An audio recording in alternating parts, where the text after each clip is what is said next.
Hi all, hope you're doing well. So, coming to the movies and music वाला जो हमारा एक series होता है रिव्यू का, I thought of trying something new. The thing is, जब मैं कोई मूवी देखता हूँ, for example in theater या फिर घर पे, some good movies, like recently the other day I watched the Batman again. This was the third time I was watching this movie because I'm a fan of Matt Reeves. He is a director who has a very specific style of creating this world of the story where the story lies and resides and grows and matures. So that world, those aesthetics, so that is very peculiar to his. The earlier movies were the Planet of the Apes, the Dawn of the Apes series. Some pretty well made movies. Anytime I watch that movie, I enjoy it genuinely because it has that flow. It immerses you into that world, and it's able to keep you captured till to see how the story is proceeding with those characters. So I think that's pretty amazing. So that's the reason I do tend to keep rewatching movies of my favorite directors like Matt Reeves or Zack Snyder, and it's fun. It's fun to watch their movies. You get to learn something new, at least in the terms of artistic style and the kind of direction and the kind of storytelling they do. So the other day I was watching this movie and I do keep making notes like the things I liked. It's like a short review for myself, like what were the things I liked about this movie. So I make notes of those. So I thought maybe I could discuss this notes with you. So that was the intro basically. So I'm trying the more podcast feel kind of video with this one. Do let me know if you like such kind of chill and not so bright videos, because this is how usually my room is, to be honest. So do let me know if you like this kind of if this kind of color and everything.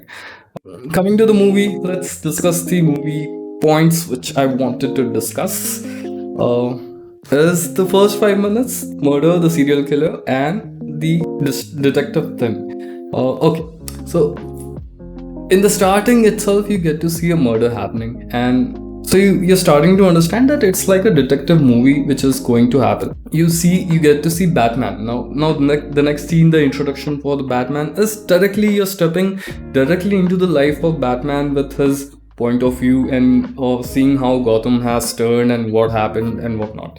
So you're seeing a lot of things, a lot of crimes happening so easily.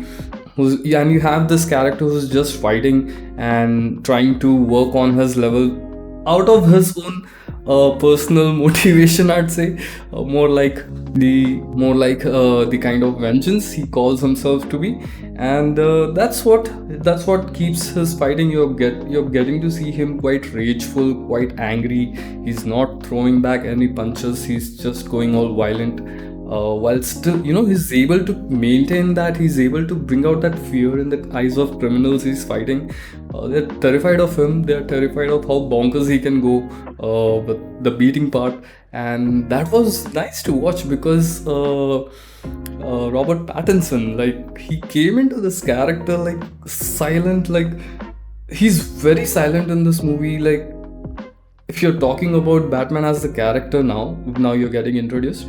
He's very silent, and he and it's like the Batman itself is his real persona. Like, we get to see him quite less in when he's actually Bruce Wayne, a part of society.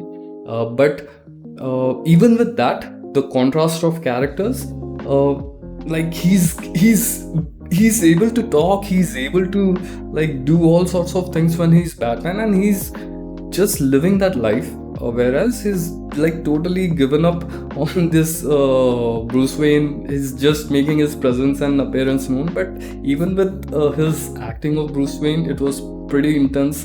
It was lovely to look at, and the kind of dialogues and the kind of delivery, and it's very intense, feels very nice. And So yeah, I think it's pretty amazing how Robert Pattinson, when he's gotten this role and he's giving its own turn to it, and I think that's pretty wonderful. And now coming to the next point. Now the next thing was to watch Gordon himself call Batman to for an investigation of murder.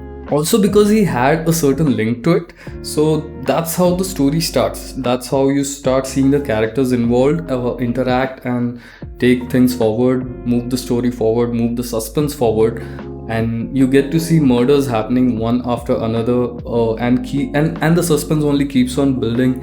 You're trying to find this mysterious character who's pulling all the strings and doing things, and Batman is just one step behind him. Like he keeps failing to avoid things. He's trying so hard to figure things out, the riddles which he and the team is supposed to figure, but he fails at them at points and the individual dies. So that's how intense one after another a murder gets.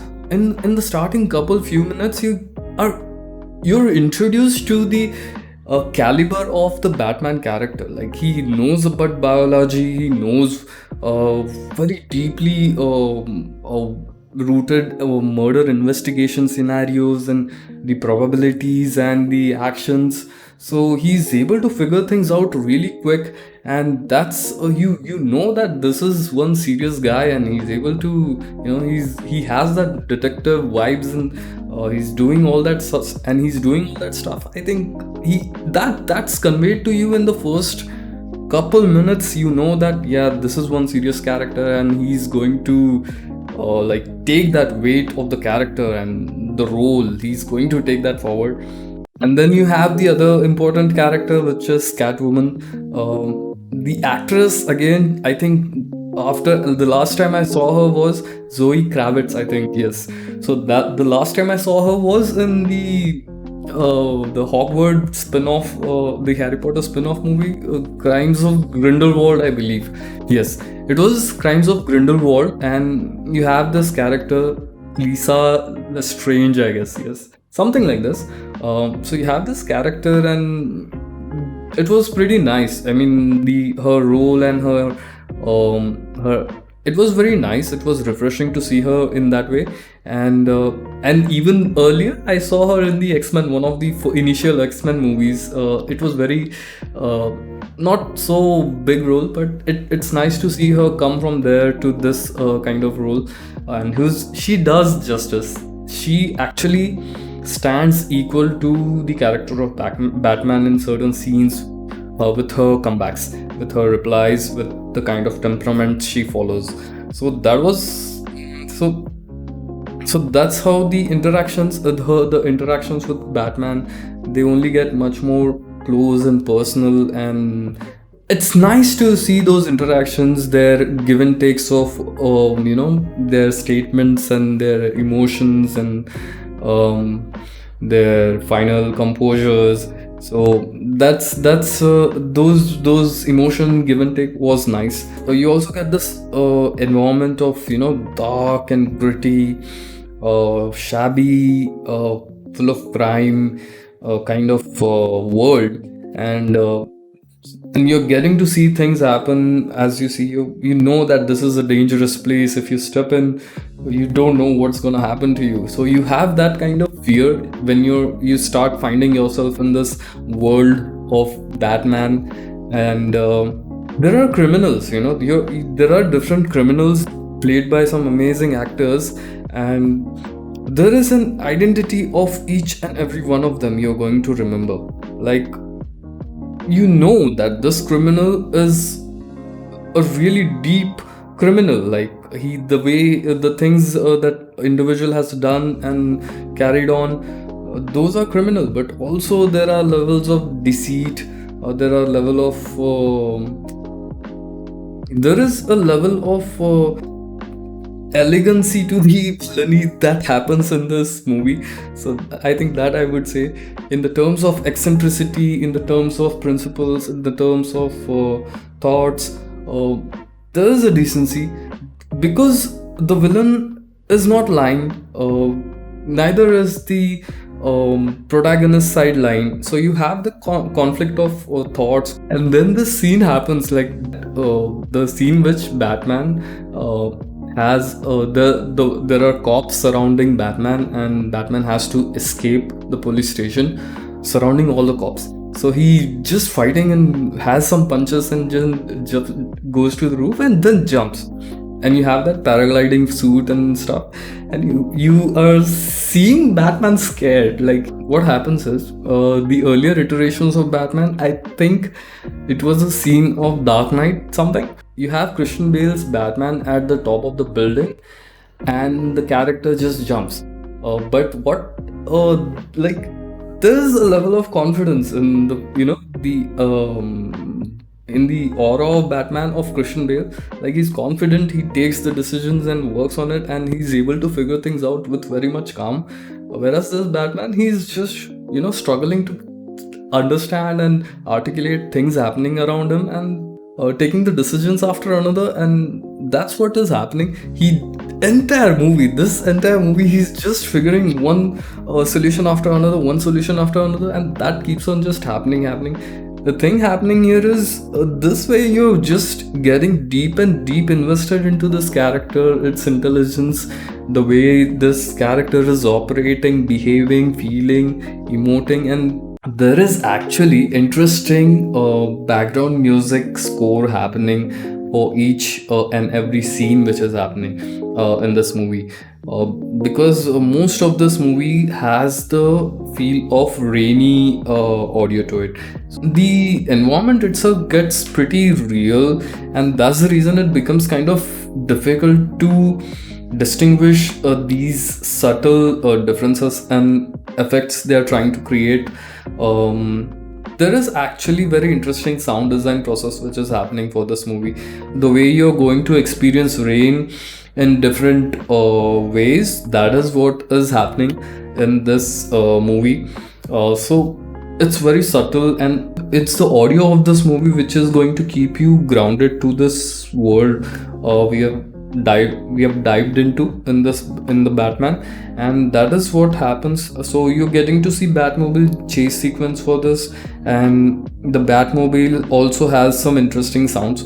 So the chase sequence was pretty intense, and then what happens is, at the point Batman has to deal with a crisis in his identity, in the principles he believes in, the family principles this character believes in, that's shattered. And he has to deal with this crisis of existence, and what exactly is he supposed to believe in, and keep fighting for Gotham. So that is the crisis which we see this character deal with, and be rageful about it, and then grow from it and evolve. And in the around the ending of the movie, like, I think it was probably most of the third act, that's when we get to see and meet the Riddler. The Riddler again is played by this amazing actor, and we are getting to see the mind behind all of the things which he was able to do. Like, we gotta take the Riddler seriously as well, because he is he has such kind of detailed and deep information about influential people and their things, their secrets, and that makes this character dangerous. The kind of analysis he's able to put, and through the data, like, we get to see his story, we get to understand that this character is actually intelligent and very analytical, and taking all the data into consideration, and that's the way he's doing things in all the conscious, and that's what makes him kind of terrifying, and a serious threat against Batman. So again, even if you get to see this character in the ending, you know that this character has caused Batman to keep working and dealing with one conflict after another.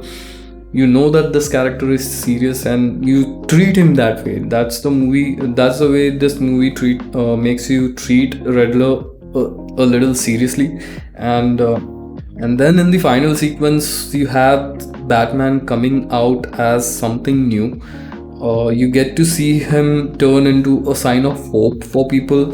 So there is also a kind of humanity to it, and that's what is, it touches you. Like, okay, now the perception people had for Batman, that is changing, that is kind of redefining itself. And now you're seeing, like, okay, like Batman has a wider scope of evolution over the next movies which are going to happen. He's not pressurized by the family principles and the family history and the conflicts. Like, he's looking into future to see where he can go. Like, okay, now people are looking up to him, so what he can turn into. So that is something I think which we'll get to see in the next movie, the Batman 2. We haven't had any news about it, I think, in quite a while. So let's see whenever it comes out. I bet it would be an amazing one again, because in Matt Reeves I trust. So looking forward to it. This is more like a casual talk with you, and it's more like a direct conversation to see if you like it, if you don't. Kind of experimenting, I guess. So let me know. Till I see you again in the next one. Cheers.